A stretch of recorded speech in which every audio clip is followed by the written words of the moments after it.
I have the odd feeling that some people can't wait to backstab me for the title alone. How can I even suggest the possibility of bacon hair and Brad dating? Please hear me out on this.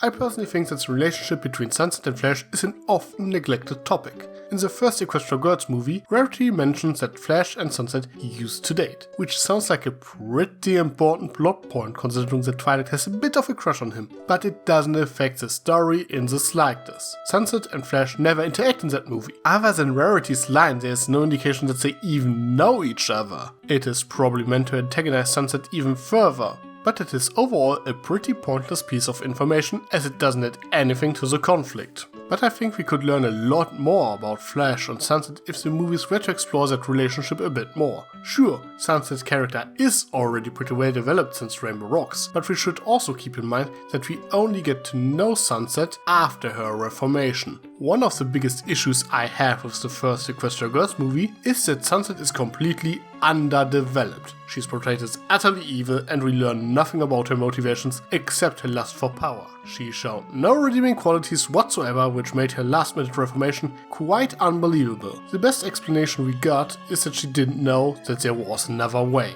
Yeah. Rainbow Rocks didn't really fix that issue when you think about it. Sure, it managed to turn Sunset into a likable character, but it only focused on her making amends for her mistakes. They only highlight how much Sunset has changed overall, and she seems like a completely different character from Rainbow Rocks on. Now, I already talked about Sunset before, but to make things short, I have a hard time believing that she was completely bad before her redemption. We see that in these photos, demonstrating that she seemingly became more evil over time. Of course, it is possible that it was only an act and her true nature simply became more apparent over time, but that first picture does seem pretty genuine to me. Now, Flash was rather close to Sunset for quite some time. He might know her better than anyone else. At least he claims that he knows when something is bothering her in Legend of Everfree, showing that they had a rather close relationship at some point.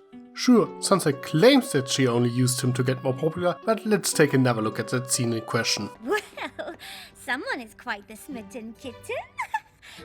Oh, sorry. I always forget you and Flash used to be an item.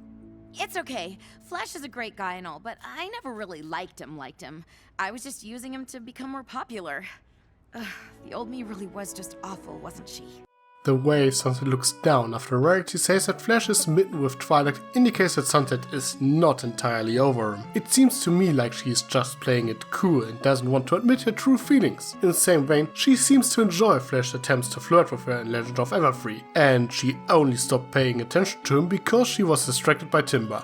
If it wasn't for her investigations, that scene might have played out much differently. So there is enough that indicates that they actually were rather close and are still interested in each other. With that in mind, they could use it to actually do something useful with Flash's character. By rekindling their relationship, or at least exploring the possibilities, the writers would have an actual reason to put Flash in more scenes.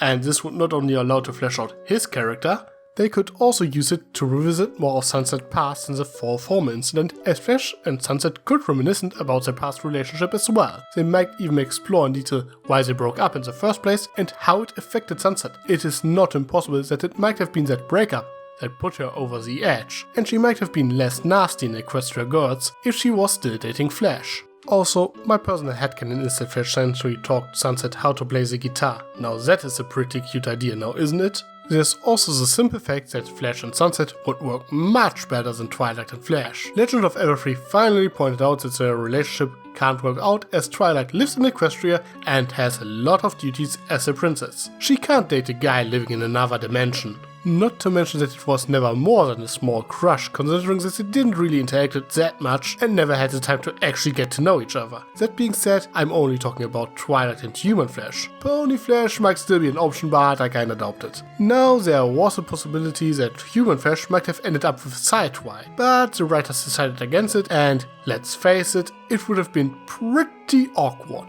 Flash and Sunset on the other hand work much better from the get-go.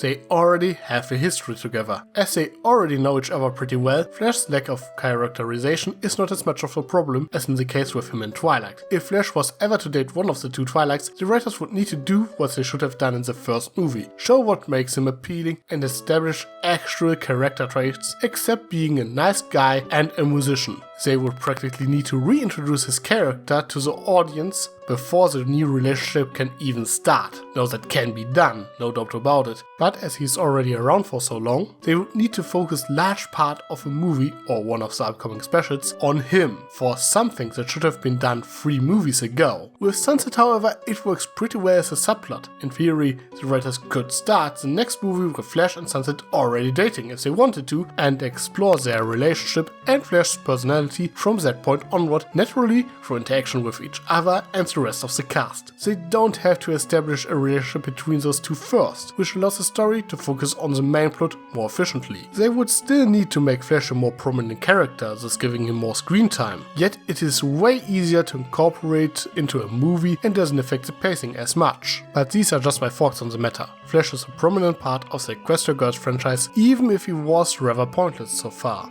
But I think writing him out of it, or continuing to treat him like a joke character like Friendship Games did, would be the wrong thing to do. I think to actually make use of him and fix the mess the first Equestria Girls movie left behind would be the best option. And Legend of Everfree laid the foundation to do him right next time around. But what about you? Do you like Flash? Do you think him dating Sunset would be a good idea? How would you deal with him? Let me know in the comments. I am Tricky Fox. Stay foxy. Sly as a fox, you got me under your spell. But you know I'll never tell that I know you know so well. Some